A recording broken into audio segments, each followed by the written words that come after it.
Aujourd'hui, des millions de personnes se ruent sur les stations-service pour vider les pompes à gasoil. La peur de la pénurie les rend fous.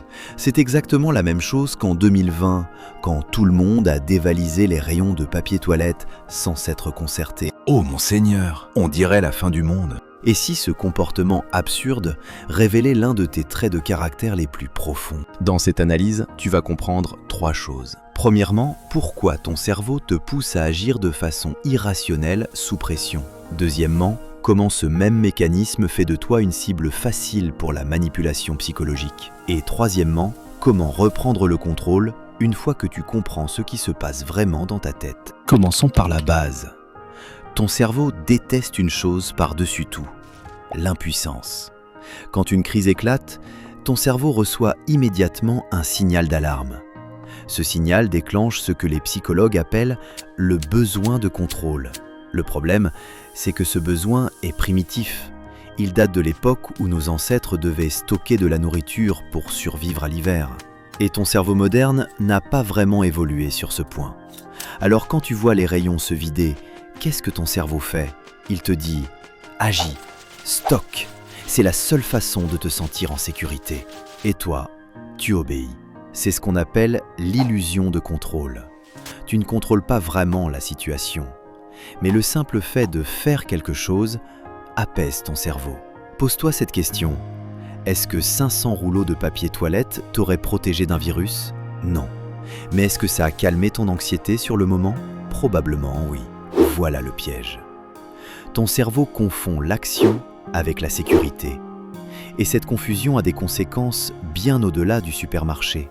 Mais le vrai danger n'est pas dans ce que tu achètes. Il est dans ce que ton comportement dit de toi aux yeux des autres. Il existe un deuxième mécanisme, encore plus puissant, encore plus dangereux, la contagion émotionnelle. Ton cerveau est câblé pour détecter les émotions des autres et les copier automatiquement. C'est un héritage de survie. Si tout le monde dans la tribu avait peur, c'était probablement pour une bonne raison. Mais dans le monde moderne, ce système crée des catastrophes. Si tu vois 10 personnes paniquer dans un supermarché, ton cerveau interprète ce signal comme une menace réelle, même si la raison de leur panique est complètement irrationnelle. C'est l'instinct grégaire. Et cet instinct se combine avec un deuxième biais psychologique, le biais de rareté.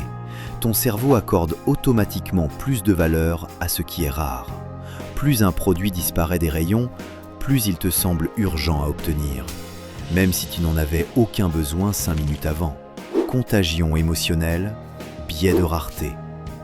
Ces deux mécanismes combinés expliquent pourquoi des millions de personnes ont fait la même chose dans des pays différents, avec des cultures différentes, face à la même crise.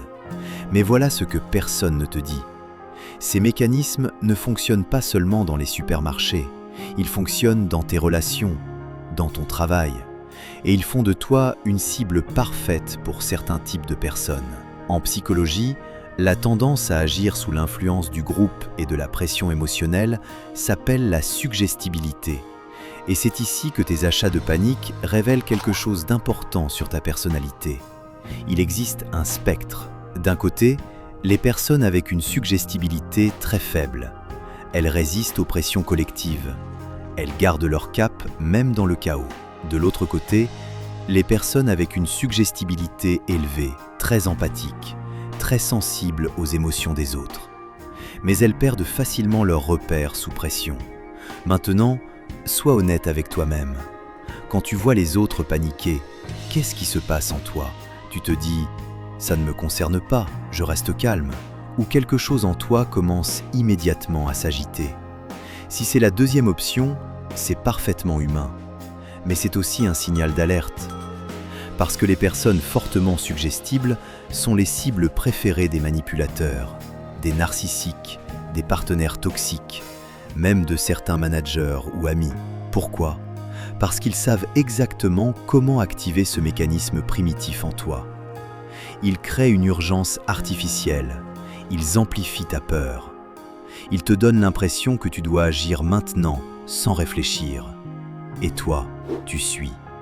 Exactement comme tu l'as fait au supermarché. Ce n'est pas une faiblesse morale, c'est un mécanisme neurologique, mais un mécanisme que tu peux apprendre à identifier et à contrôler. Et c'est exactement ce qu'on va faire maintenant. 3 techniques concrètes, immédiatement applicables. Technique 1, la pause de 30 secondes. La prochaine fois que tu ressens l'urgence d'agir sous pression, impose-toi 30 secondes, juste 30 secondes. Pendant ce temps, pose-toi une seule question. Est-ce que j'aurais pris cette décision hier, sans cette pression extérieure? Si la réponse est non, tu sais que tu agis sous l'influence de ta suggestibilité, pas de ta logique. Technique 2, identifier la source de l'urgence. Toute manipulation crée une fausse urgence. C'est maintenant ou jamais, tout le monde le fait, tu vas rater ta chance. Dès que tu détectes ce langage de l'urgence, prends-le comme un signal d'alarme. Les bonnes décisions n'ont jamais besoin d'être prises en 5 secondes. Technique 3, ancrer ton identité.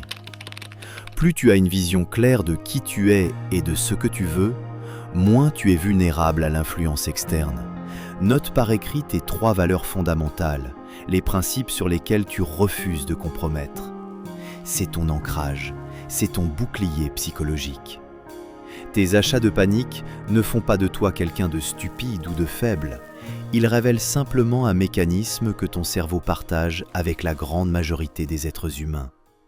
Mais maintenant, tu le connais. Et la connaissance, c'est le début du contrôle. À bientôt sur Schéma Mental.